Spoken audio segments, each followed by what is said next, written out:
Ladies and gentlemen, I am SidAlpha. Now, the game that we're about to see, I decided to take a look at, mostly because the game promised something more than your standard puzzle game. Also, this game got a full 10 out of 10 from IGN, 5 out of 5 on Giant Bomb, and a 9.5 out of 10 on Polygon. Now, those are totally trustworthy reviewers, right? Well, before we see whether these giant gaming sites are really worth their salt or not when it comes to reviewing a video game properly, let's take a look Inside's options menu. And here we are with the options menu for Inside, which is not exactly the most robust options menu I've ever seen. We have the brightness level, which is on a click slider here. Resolution, which goes up to 1920 by 1080. There appears to be no 4K resolution option. Full screen on or off. Keyboard, which does have rebindable keys. Controller, which does not have rebindable keys, but that's not exactly hard because we have move, grab, or jump, and that's literally it.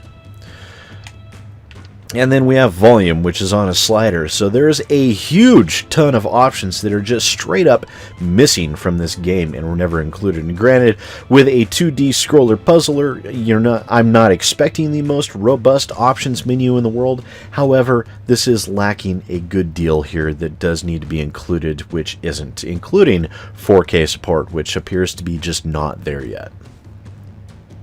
So, Inside is a puzzle game that features a dark, dystopian atmosphere that is reminiscent enough to either be the near or distant future, or even the present where the world appears to be in shambles.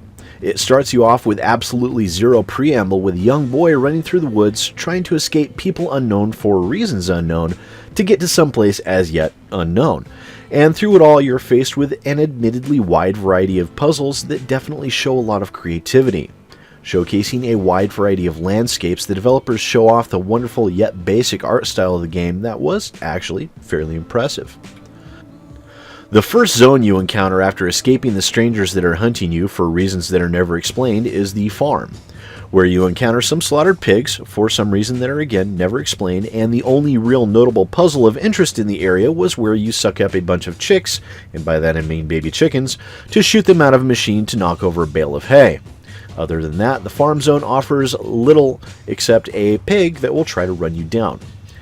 Now, as the game progresses, the puzzles only occasionally increase in difficulty, and I honestly expected to be exposed to some form of story or overarching plotline, but the only semblance of history or character impact on the game is only when you can infer from the background, which boils down to very little information aside from the fact that you're in a psychotically massive facility.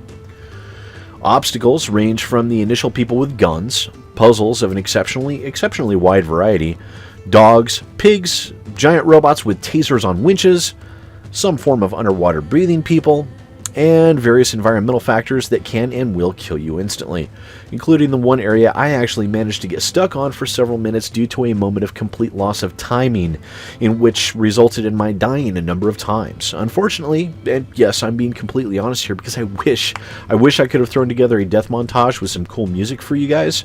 The recording that contained the wind tunnel where I died about 25 times was corrupted, and that footage wasn't usable. And I really didn't want to subject myself to playing back through a segment of the game to re-record a bunch of faked deaths. It wouldn't be honest and would just feel fake, so, plus I really have no interest in playing the game again. So the gameplay is very much a 2D side-scroller with very little by the way of anything in order to interact with your environment. You have a grab and a jump, and that's about it.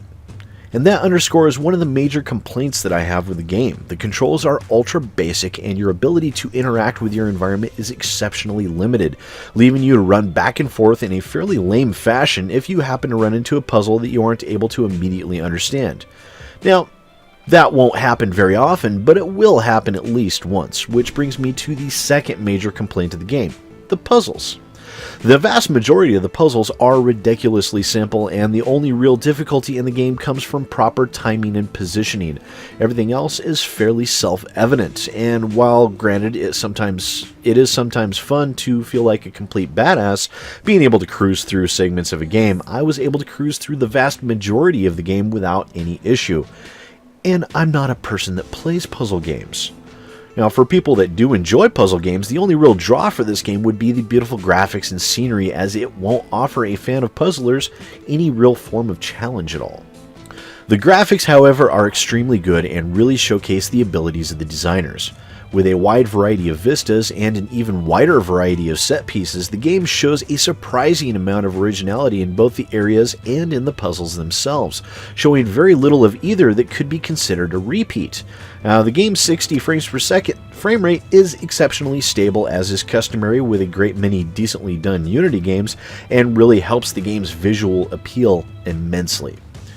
Now, in addition to everything else, the game is exceptionally stable. I noted no frame rate drops, glitches, bugs, or crashes of any kind. It was even able to handle the tabbing out multiple times without causing a memory leak or any stutters or freezes, which is always a good thing. However, there are some glaring problems with the game that I still haven't pointed out yet. First off, it's short. Clocking in at barely 3 hours, the game doesn't really make any effort to extend the playtime or do much to promote multiple playthroughs, which is a huge problem and definitely cuts into the overall value of the game. In addition to that, there's no story. Hell, it even feels like they were sort of giving up when they decided to turn you into this giant amorphous blob of flesh with arms and legs sticking out of it in the end.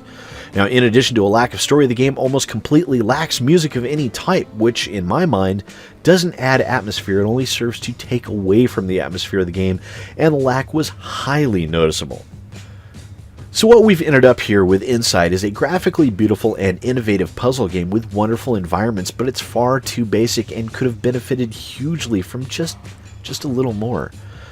Adding in even a basic story and music would have made a huge difference for this game, but even with those, the game is still exceptionally short and lacks anything at all to promote replayability, leaving us with just a 3-hour experience that left me feeling ultimately unfulfilled. The ending was especially disappointing and very anticlimactic. Now, once again, this has been a look at Inside by Playdead. It is available on Steam for $20 or your regional equivalent, and I'm going to let you decide whether or not this game is worth the $20. I mean, ultimately, I would rate this at a 6 out of 10 as far as a $20 title goes, but I would still rate this as an 8 out of 10 as far as a puzzler game is concerned. So if you're a fan of puzzlers, this game is an excellent game. If you're not a fan of puzzlers, then this game has really very little to offer, and I would recommend giving it a pass until the price comes down. Thank you again for watching, boys and girls. I am SidAlpha, and I will see you next time. Hi there, boys and girls. Thanks for checking my video out. If you liked what you saw, don't forget to hit that like button and maybe even that subscribe button. Trust me, it works really good.